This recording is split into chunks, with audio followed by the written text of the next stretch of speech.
Today we are learning about factoring trinomials in the form x squared plus bx plus c. I know I've got this when I can factor trinomials in the form of x squared plus bx plus c and factor out the greatest common factor and then factor a trinomial in the form x squared plus bx plus c. So key vocabulary: prime polynomial means a polynomial that has no other factors than one in itself. This cannot be factored any further. So to factor x squared plus bx plus c, you need to factor it like this. So x squared is x times x. So that's where this comes into. So x times x is x squared. Now, b is the sum of two numbers and c is the product of two numbers. So we'll be looking for two numbers whose product is c and whose sum is b. There are fewer choices for the product, so that's why we start there first.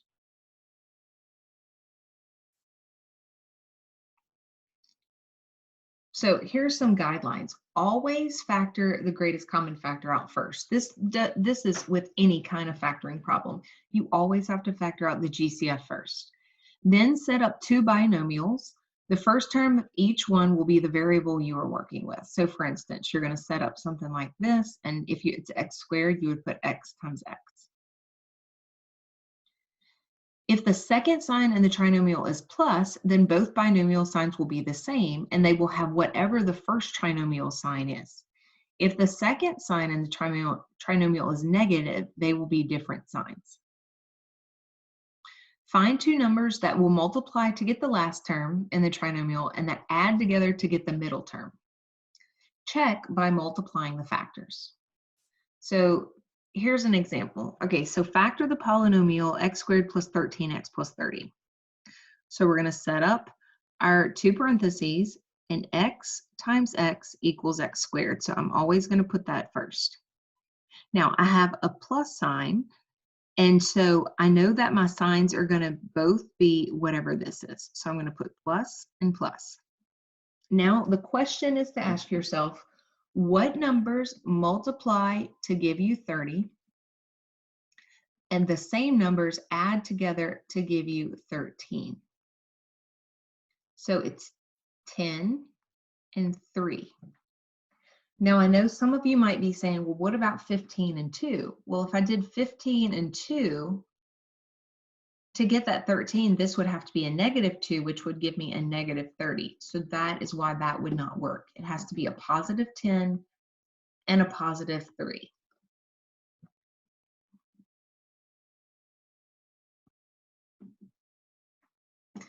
All right, factor the polynomial x squared minus 2x minus 35. Okay, so we have x times x. And the only way to multiply and get a negative is to multiply different signs. The only way to multiply and get a negative 35 is for one of my signs to be positive and one to be a negative.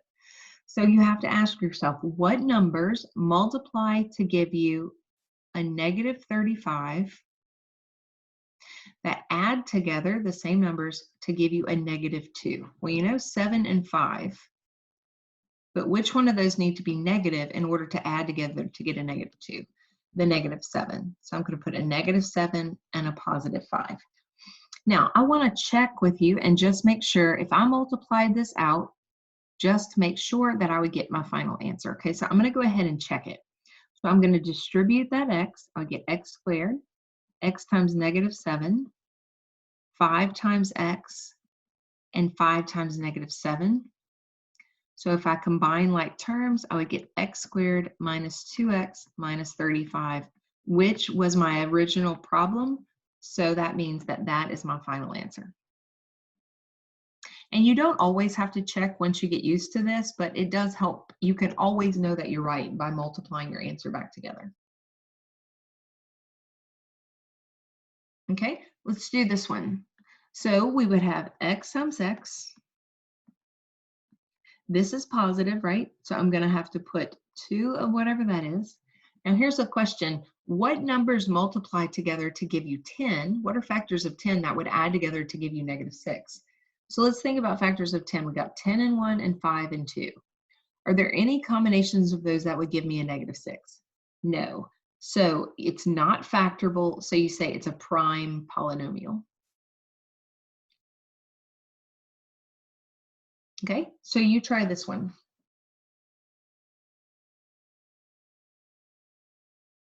And you should have gotten x minus 3 times x minus 8. So you're multiplying. -3 times -8 will give you a positive 24, and -3 plus a -8 will give you -11. Sorry. There we go. Okay, so here's some extra practice. Go ahead and try those. Pause your video. And those are your answers. So if you did not get that, please let me know. You know what? Why don't we go over I together real quick? I is a little different. I and H actually. H you need to put in the right form. So we can just change that around, x squared plus 5x minus 14. And then you can factor it like normal. I has two different variables. So watch, this is all you do with this. What times what is a squared? A times a. Then I'm going to say what times what is b squared? B times b. I know both my signs are positive because I've got a plus sign here and a plus sign there. So what are two numbers that multiply together to give me 40 that would add together to give me 13? Well, 8 times 5 gives me 40 and 8 plus 5 gives me 13. So that is how you do it when you have two variables. All right, number 3, factor the polynomial 2x plus 2x squared minus 4x minus 70. Well, in this case, you do have a number in front, but you also need to pull out the greatest common factor, which in this case is 2. So if I factor out a 2, I'm left with x squared minus 4x minus 35. And now it's just like one of the other problems that we did, okay? So I'm just going to leave that 2 in front, and then I've got x times x equals x squared. I have a negative sign here, which means that I'm going to have different signs. What are factors of 35 that would give me a -2? A -7 and a +5. So that is how you do it. All right, so let's try these. What number can I factor out from A? A 2. So I don't know what that was. So if I factor out a 2, I'm left with x squared plus 7x minus 18. So I'm just going to leave the 2 in front. X times x is x squared. I have a negative sign, so now I'm going to have a positive and a negative. What are factors of 18 that would give me a -7? I mean, a positive 7. A positive 9 and a -2, because 9 times -2 is -18, and 9 minus 2 is 7. So that's that answer. Okay, now let's try this one. What is the greatest common factor of all these numbers? I can factor out a -1. Now, regardless if there's nothing else to factor out, anytime you have a negative in front of the quadratic term, so in front of the x squared, you need to factor out a negative. It makes it a lot easier. So I'm going to say, if I factor out a -1 from all that, I would get this. So I'm going to leave that -1 there and just factor x squared minus 12x plus 20. So what times what is x squared? X times x. What are factors of 20 that would give me a -12? So remember, this is positive, which means my signs are going to be the same, and they're both going to be negative. So 10 and 2. So -10 times -2 would give me a positive 20, and -10 times -2 would give, -10 plus -2 would give me -12. And notice my answers and their answers are in a different order, but that's fine because it's the commutative property of multiplication. Okay, so factor x to the 4th plus 6x squared plus 5. So now we've got something a little bit different, but it's fine. So I'm going to say, it's too light, hold on. Okay, so what times what is x to the 4th? x squared times x squared. Remember, because when you multiply, you add your exponents. So x squared times x squared would be x to the fourth. Now, I do want to say just real quick that remember x cubed times x cubed does not equal x to the ninth. It equals x to the sixth. So just keep that in mind when you're doing these problems, okay? All right, so I have a positive sign, and they're both going to be positive. So what are factors of 5 that would add together to give me 6, 5, and 1?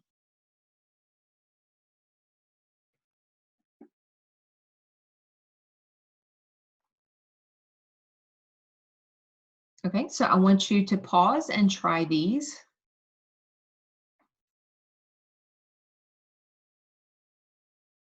My final answers are below. Okay, notice in I, you have a fraction in front of the quadratic term. So my very first thing in that one, I would have factored out a 1/3. So that would give me just an 8 there. And if I divide by a 1/3, so I'm really going -11 divided by 1/3, that would give me -11 times 3/1. So this would be -33. So if I went 1/3, and that would be y and y, and -11 and a +3. So that's how they got that for I. H has a lot of variables, so you want to make sure that you factor out the greatest common factor first, which would be an x and a y, and then you can factor with what's left.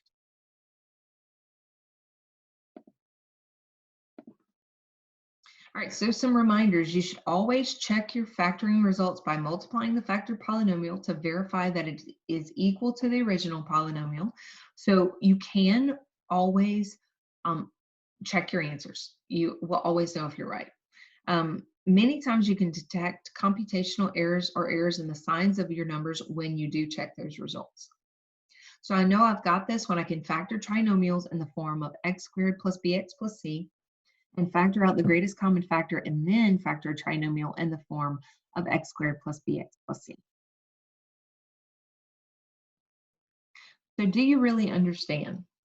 Explain how you could determine which factors of -24 to use in the factorization of the trinomial x squared minus 5x minus 24, and then write the trinomial in factored form. So you would use factors of -24 whose sum is -5. What is the first step in factoring the trinomial 3x squared minus 12x minus 63? To factor out the GCF, which is 3.